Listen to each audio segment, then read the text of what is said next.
Welcome everyone. So welcome to our first Lunch and Learn webinar where you will have an opportunity to meet experts in the early years who are going to share their stories, their experience and their knowledge. My name is Renata and I work for London School of Childcare Studies, and I'm going to be having an informal chat with Lorna, who is a childminder of 15 years. Welcome, Lorna. Hiya.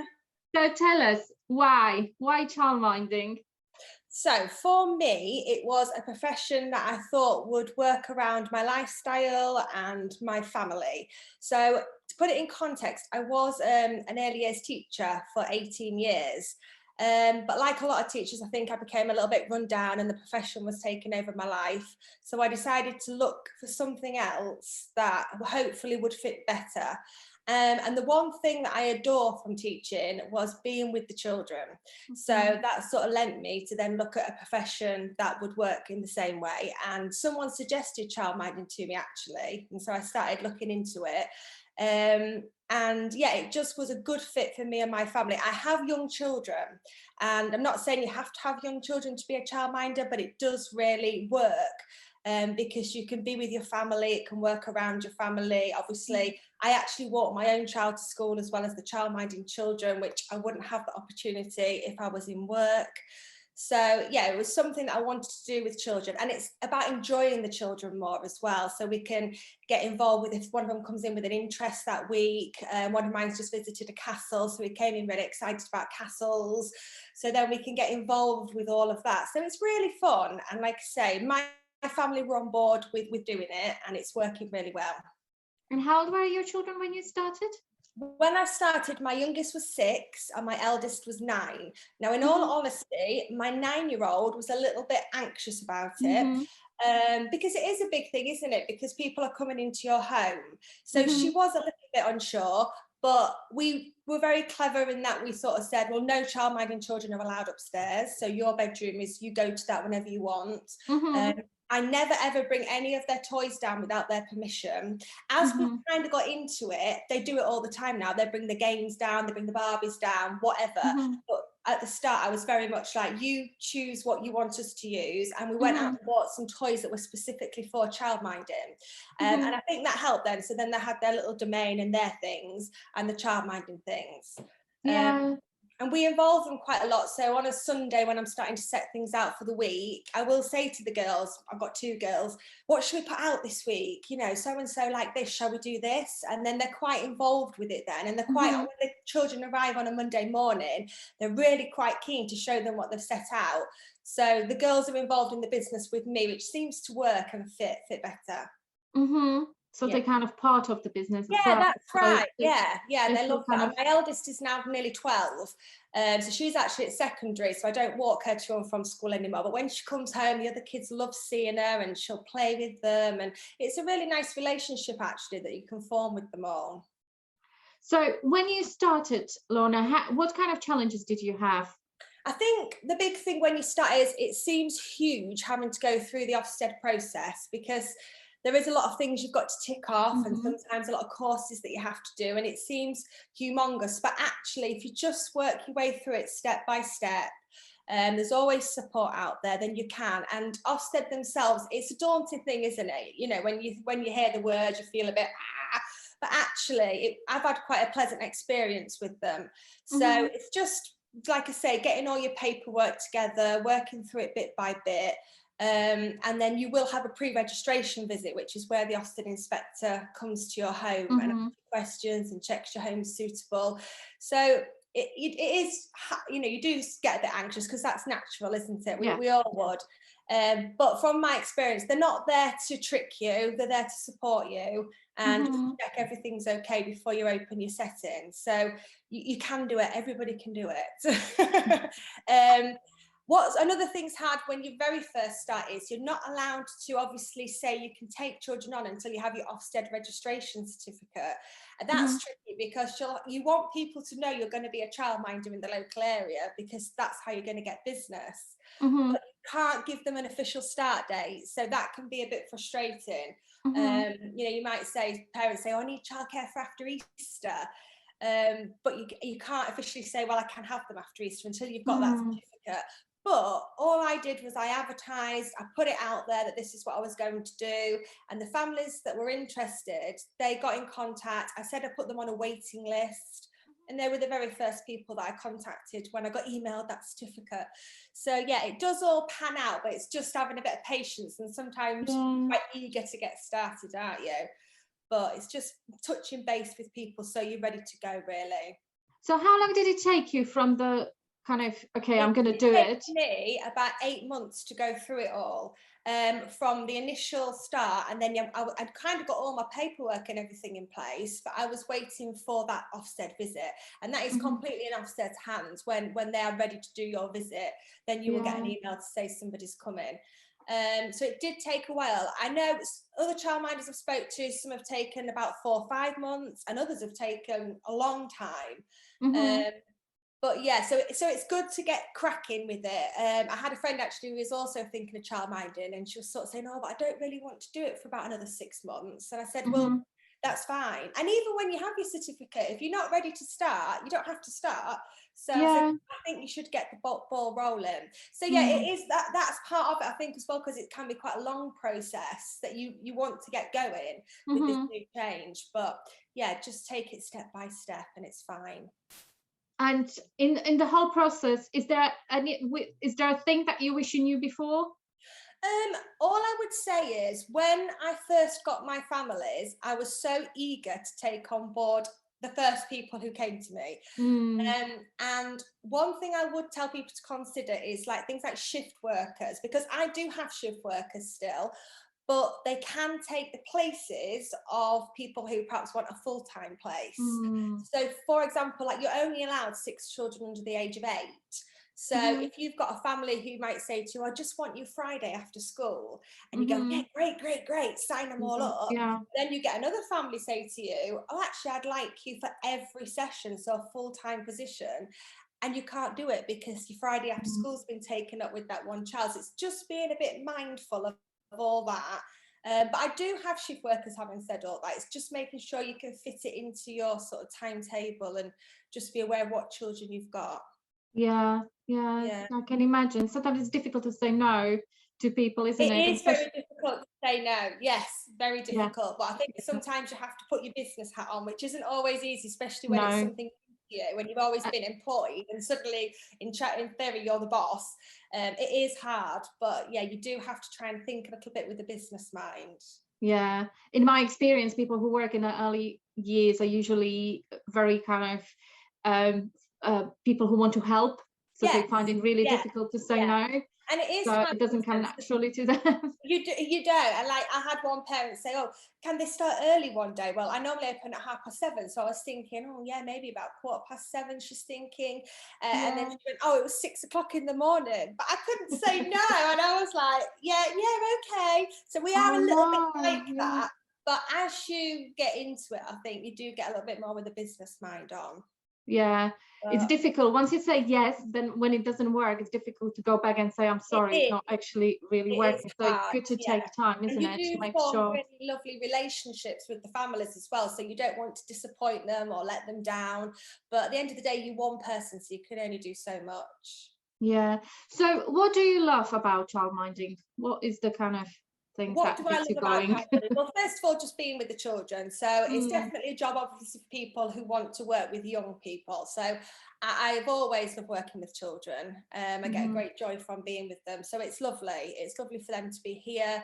It's fabulous that it fits around my family. So since I've been childminding, I've not missed out on anything that my children are doing, sort of school events and things like that. I mean, there was a time when I was teaching at the same school that my daughter went to, and she was doing sports day outside on the field, but I couldn't go watch her because I was teaching my class. And it's moments like that, I think, as mums, we feel a little bit cheated, don't we? And we want to be there. So now I can be, she had a trip the other week actually to the Yorkshire Wildlife Park, and I got to go with her. And if I obviously do wraparound care, which we're going to talk about in a little bit, so that's before and after school. But even if you're a childminder who looks after children throughout the day, I've got lots of friends who do. And if their child has got an award ceremony at school or something like that, they take the childminding children with them. They ask the parents for permission. And a lot of the parents see it as a wonderful experience for the children to go in and see, you know, a child be rewarded for their achievement. So Yeah. very rarely will a parent say no. So you're still getting to go and have those special moments with your children. Yeah, I can see that It's can work. priceless. You're kind of preparing the little ones for the school environment. They see what is happening, Yeah, especially if they don't have older yeah. siblings. So most of them, and don't be frightened to ask the parents, because I've seen childminders before and they said, oh, I've got these 2 children with me, I didn't want to go to the assembly. And I'm like, no, it'd be a wonderful experience. So Yeah. parents are always on board. So it's great. And well, in terms of other things we love, it's a flexible job as well. So you are in charge of it. You can set your hours and you can fit it around what fits you and your family. So that's a great thing to do. Your own boss. Yeah. So this is the good stuff. How about the bad stuff? What kind of drains you? I What suppose is the the bad difficult bit? stuff is you, at the end of the day, you need to be mindful you're inviting people into your home. And so it can sometimes be hard on your family members. I do think, you know, if you've got like husbands and children, they need to be on board with it, really. I sat for a long time and spoke to my husband about it. I am lucky that he works until 5:30 at night. So by the time he gets home, generally the children are more or less gone or ready to go. But it is something that you think with this particular job, because it's home based, you do need to discuss it with the whole family, really, and get the whole family on board. So that can be tricky. And as I have got my own children, they have clubs and things after school. So that initially was a little bit like, oh, how am I going to get her to dancing at 5 o'clock? I think sometimes you think about things like that. I'm lucky that my parents have retired, so they're happy to do it. But if you didn't have another network, you are kind of stuck with those children. I mean, you can go on visits and things with the children, not stuck in your home. Yeah. In terms of nipping your child to dance, the parents won't be expecting you to do things like that. So yeah, it's just being mindful of bits like that, really. Obviously Ofsted are always there. You've got to try and make sure that you keep up to date with changes. At the moment it's been crazy with COVID and changing all the time, but you know, you will be given updates and you will hopefully be shown what to do. And it's great to reach out to other childminders. Don't be afraid to do that, because you know, there's such a lovely community that it's good, and they will help you. They're very supportive. If you're unsure of something, don't be afraid to ask another local childminder for their advice and things. So when I first started, I was a bit like, I thought, oh, will they think, you know, I'm the new kid on the block trying to steal their clients? But it wasn't like that at all. They were so lovely and so supportive. And it's a way also of getting customers for yourself, because we have a little local Facebook group, and people will often post in it and say, can anyone look after so-and-so from this time to this time? And we've got a lady who's been and needs 2 days a week, say, can anyone accommodate? So it's a great way to reach out to each other. And then support each other. That's but great. It's a great job. When you asked me to think of something that I really disliked about childminding, I really struggled. I thought, what do I really dislike? Oh, wow. And I thought, well, actually, I reflected on that a little bit myself, and I thought, actually, it's not a bad job if I can't instantly throw off a line of things that I'm not very keen on. So yeah, I think because you're in charge of it. So yeah. And in terms of paperwork, I was kind of waiting for the word paperwork. That well, now I am, because I'm doing wraparound care, it means I look after children who are of a school age. So the onus is on the school for the educational side of things. So I do have paperwork such as registration. So you have to make sure you record the exact time the children arrive and leave for safeguarding purposes. Obviously, if there's any risk assessments I need to do, I do those, accident forms, that sort of thing. But as I am with older children, I don't have to track them. Now, a childminder who looked after children throughout the day and children who are 5 and younger, they will. So they do have to know the early years foundation stage curriculum pretty well. And they do need to be able to track the children, be able to tell an Ofsted inspector what their next steps are. They'll have things like the 2-year check that they have to complete. So there is more paperwork if you are looking after children under the age of 5. And that will mean you're registered on the early years childcare register. But again, as long as you know the children, when I've spoken to people who've been Ofsteded and they say, as long as you know you're the children and you know what their next step is, Ofsted are happy, mums are happy, schools are happy. So it's that sort of thing. But there is more paperwork if you are looking after younger children. So you doing wraparound care, what was the kind of choice that you decided, or was just kind of work? It was somehow choice. it worked out? So I suppose I wanted to, I didn't want children with me all day, 5 days a week, because it is tiring and it is hard work at times. And so I worked out financially if I could afford to do wraparound care, which I could. I also, because I'm a teacher, I wanted slightly older children, so I wasn't as interested, I suppose, in babies, where other childminders adore babies and they want the younger ones. So again, it's personal choice, you're setting your rules. But yeah, wraparound care worked better for me, and it also freed up so much more of my time as well. So it was perfect for me, but you know, it might not be for somebody else. So in terms of your day, tell us how your day looks like, the kind of normal day. I open my setting at 7:30 in the morning. It used to be 7:45, but actually I had a mum who, she was one of my first clients who I took on, and she was training to be a nurse, and she's actually got her first nursing position. So it is wonderful seeing all these families progress and be part of it. And basically she needed me to open 15 minutes earlier, so I accommodated that. So from 7:30, the children arrive. They do arrive in drips and drabs, because even though your setting opens at 7:30, basically mums and dads are bringing them on their way to work. So it depends what time mummy and daddy start work as to what time they arrive. We have breakfast available. So I just give the children a choice of toast, cereals and fruit. But not all of my children have breakfast. It's not as popular as the evening meal. But if they do, they come and get their breakfast. And then we play with, I always have crafts out, board games. For the first time this week, they've gone outside in the garden again, which is lovely. And then at about 8:25, we make sure we've got all our shoes and our coats on. I always check the hallway that there's nothing else left, so no one's forgot their PE bag or something like that. And then we walk to school. So I do walk all the children to school. I'm about a 7-minute journey from my school walking. Oh, wow. That's great. So we walk there.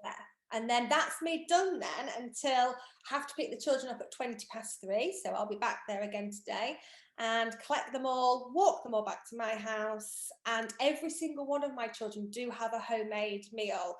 They have the evening meal with me. And then again, I'm very aware that they've been at school, particularly on a Friday. So tonight when I have the children, they're quite tired and they just want a bit of downtime.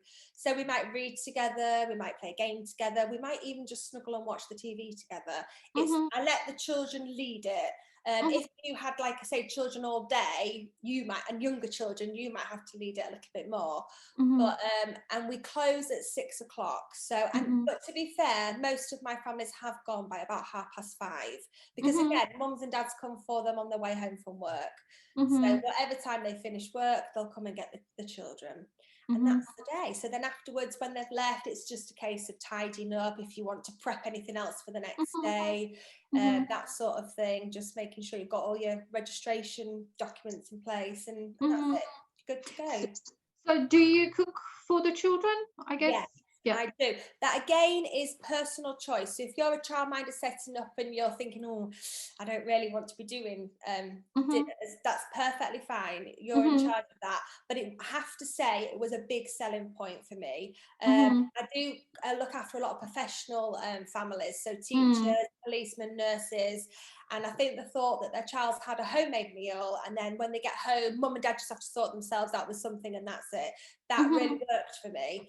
And it's also, I think, there's a school out of school club, which I suppose, if you like, is my rival. And they don't do hot dinners, so they just give the children a quick cold snack. So again, it's a way of differentiating yourself from another setting, and that being a kind of your selling point. But it works really well for me. I do prep the food in the day, because I'm aware that I've got children in the evening and who need me, and I don't really want hot boiling pans everywhere and things. So I do prep the meals. But it works for a lot, and I'm feeding my own family anyway, so I just might as well cook for a few more. Yeah. Okay, cool. I provide food, Vanessa, you do need to register with your local authority and just let them know that you are providing hot dinners, and they might or they might not come and do a food inspection just in your kitchen. It was really easy. I got totally stressed about it, and she was in and out really quickly, really pleased with everything, and nothing for anybody to worry about. Cool, cool, cool, cool. So in terms of your top tips for anyone who is starting to be a childminder, have you got any for us? I would just say consult your families. So make sure everybody's on board with this, because unlike another job, you can't walk away from it. It's in your home. And it's even silly things like I look around my lounge now and there's board games and bits and bobs out, and that's out Monday to Friday. So it's, I mean, some childminders are lucky, they have a space which they can use just for childminding. But my home couldn't really accommodate that. So it's just making sure everyone's on place. I would say set your boundaries with your families. One thing I always do is ask for payment up front, so they pay for a month in advance. And I always say that's a little bit of a tip to childminders, because you might get one of them who'll suddenly say, oh, Nana's picking them up on Thursday from school, so I don't need you. But they've already paid for that place. Because at the end of the day, it is a business. You need to earn a certain amount of money, and that just covers you for that. So just, like I say, just set your boundaries with your parents, have contracts in place with them so they know exactly what you expect from them and they expect from you. And it should be pretty much plain sailing. And like I say, reach out to other childminders, because they do. Whether you're parents or you're working with the children, having a community is always really, really very helpful, important. isn't it? And also kind of, you know, being out in the community is a big thing. I always say you're your biggest marketing. Like people say to me, oh, shall I do a Facebook post to get business? Shall I do this? Shall I do that? And I said, really, you are your biggest selling point. So for me, my family see me every day on the school run. So those people, they're watching you, and it's lovely. I'm very proud that I have a lot of people have come up to me and said, oh, you're so lovely with the children. Oh, the children's faces when they see you when they come out of school is so nice. And I think it's great, but if those families ever need childcare, they will think of you. And I know families who have got younger children, they go to baby and toddler groups with them. And there might be a mum there who's just about to go back, you know, to work, and she's there with her baby too. And you are your biggest selling point. So she'll see you there at the club and she might think, oh yeah, I trust that lady to look after my children. And it's that sort of thing, how you're going to get your families on board. Yeah. And I guess most of your children are coming from the same school, right? All of my children come from the same school, because I have to walk to and from the school. If you were a childminder who looked after younger children who weren't in an education setting, it wouldn't matter where they came from. But yeah, you just have to be a bit mindful if you are saying you're going to walk children to nurseries or schools, that they're in a close proximity at least. Yeah, cool. And Lorna, we haven't planned to discuss that, but I thought you're going to mention your little business you do, because you've got the wraparound care, but during a day you do something else.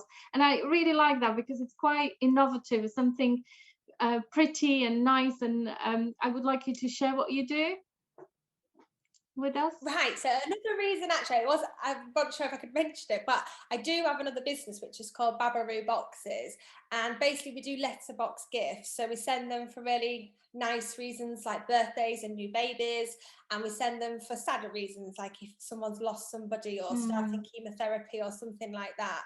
And we stock from as many small UK businesses as we can, and then when the customer comes on the website, they can choose what items they would like. They build the box, and I wrap it all up for them and send it off with a gift message. And this job really works perfectly with it, because obviously I chose to do wraparound care, so I have the days to crack on with Wraparound.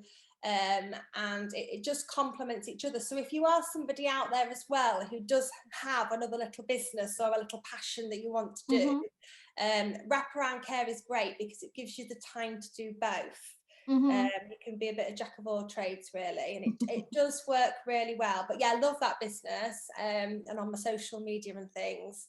So it's all about building up different sort of links and things, isn't it? But thank you. And so if you guys want to check, Lorna's got a really good Instagram page, so you can see those beautiful things she does. So yeah, have a look and check that.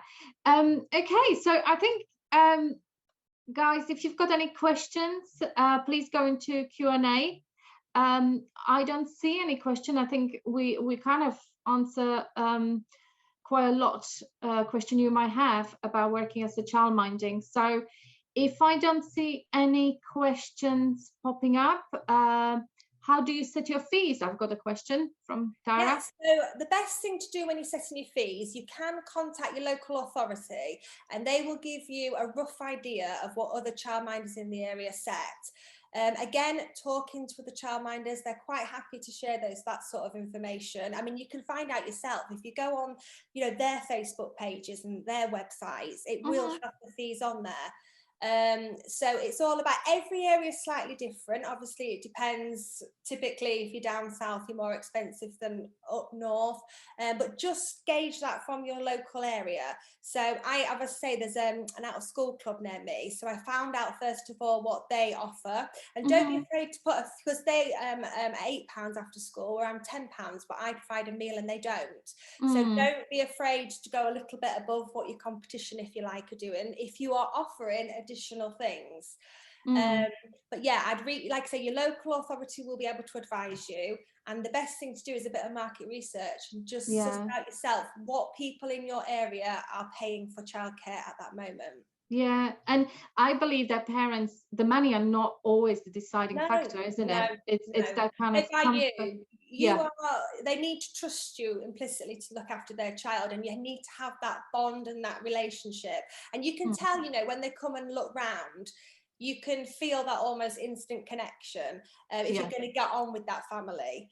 I'm very, really fortunate. I've had all my families right from the little and starting school, and it is beautiful watching growing with the families and supporting the families. But yeah, you will tell straight away. And like Renata said, it's not always about the money. If they trust you with their child and they know your child's going to be safe and loved and looked after, they will pay. Yeah. Okay. Thank you very much, everyone, for attending. I hope we answer all the questions. If you've got any more, you know where we are, where you can find us. Our next Lunch and Learn will be with Alex, who has been working as a nanny for many, many years. So if you're interested in aspect of nannying, this would be really interesting for you. So thank you so much. Thank you, Lorna. Thank you, everyone. Take care and hopefully see you soon. Bye. Take care.